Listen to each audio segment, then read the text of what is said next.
You've probably heard stories of people getting their tickets dismissed.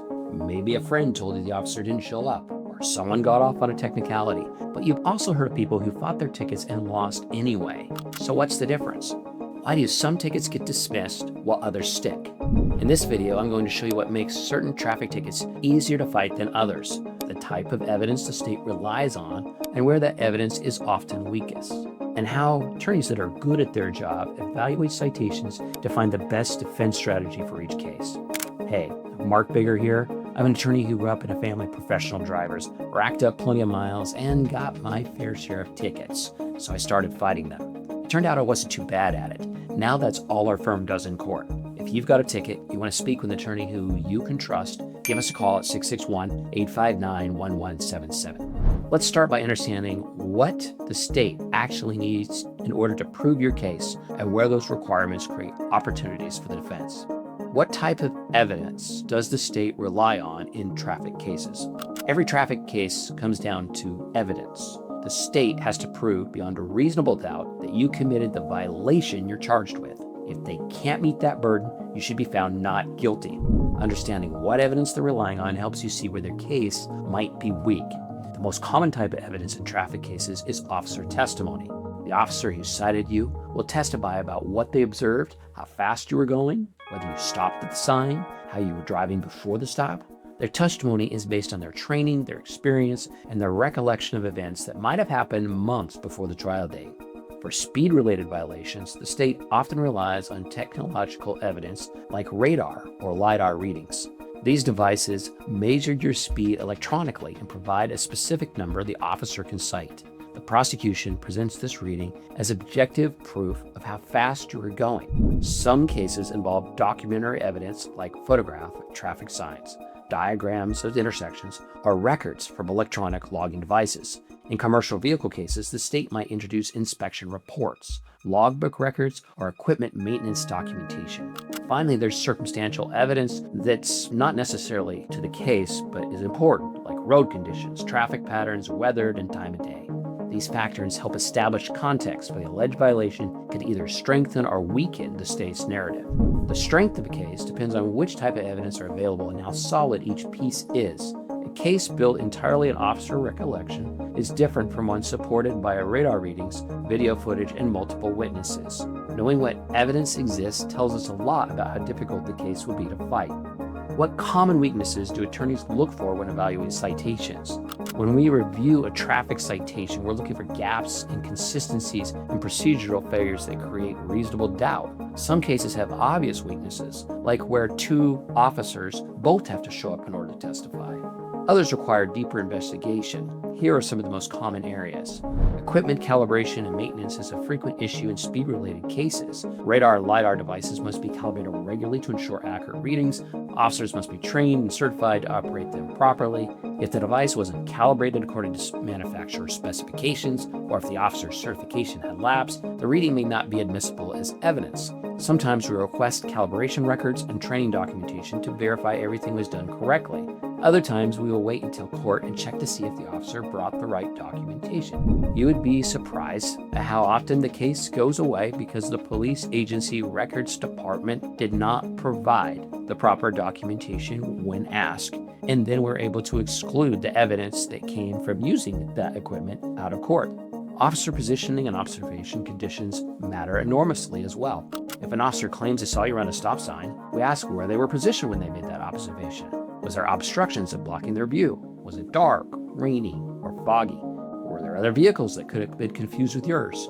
Human observation is imperfect, and environmental factors can make accurate observations difficult or impossible. But remember, judges hear the same police officers day after day. They do not expect an officer to lie.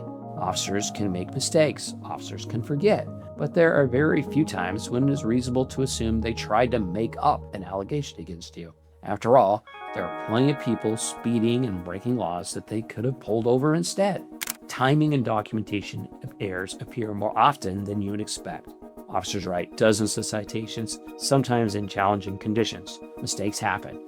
The wrong date, an incorrect vehicle description, a transposed license plate number, or an inaccurate location can all create problems for the prosecution's case. Procedural requirements should be followed precisely.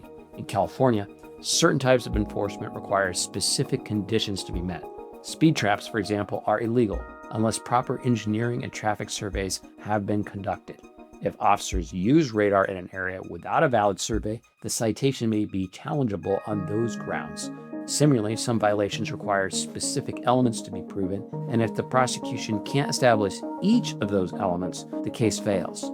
The chain of custody issues arise in cases involving documentary or electronic evidence. If the state wants to introduce logbook records, inspection reports, or device readings, they need to establish that the evidence is authentic and hasn't been altered. Gaps in documentation or questions about how evidence was collected and stored can undermine its reliability.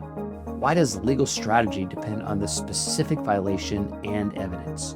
Not every defense strategy works for every case, and the best strategy depends entirely on what you're charged with and what evidence exists. This is why cookie-cutter approaches to traffic defense often fail.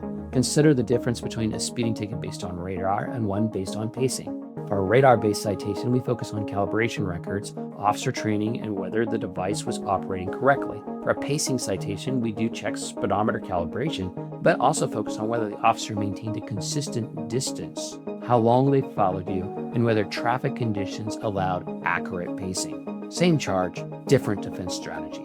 Or compare an unsafe lane change to a red light violation. For the lane change, the case probably rests entirely on officer observation, which means we're challenging their positioning, their view, and their interpretation of what they saw.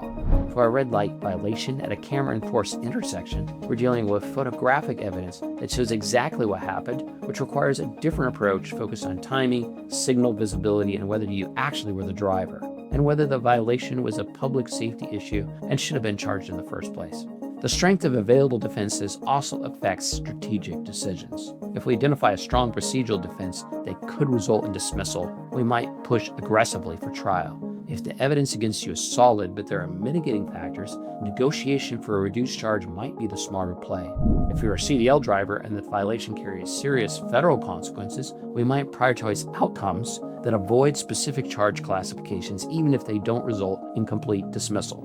This is why having an attorney evaluate your specific case matters. We look at the citation, the evidence, the court, and your personal situation to determine what strategy gives you the best chance at the outcome you need. A defense that works perfectly for one driver might be completely wrong for another. And even if the charge looks similar on paper, it can also have different results. Not every traffic ticket is equally strong, and not every case requires the same defense strategy. Understanding what evidence the prosecution has, where that evidence might be weak, and how to attack those weaknesses is what separates successful defenses from unsuccessful ones. If you received a traffic ticket and want to know how you can fight it, give us a call at 661-859-1177. We offer free consultations to help you understand your options. Don't let a simple ticket turn into a bigger headache. Let us guide you through the process and fight for the best possible outcome. And if you found this video helpful, don't forget to hit like and subscribe for more practical legal advice. Tap the next video to keep learning and stay ahead of your next ticket.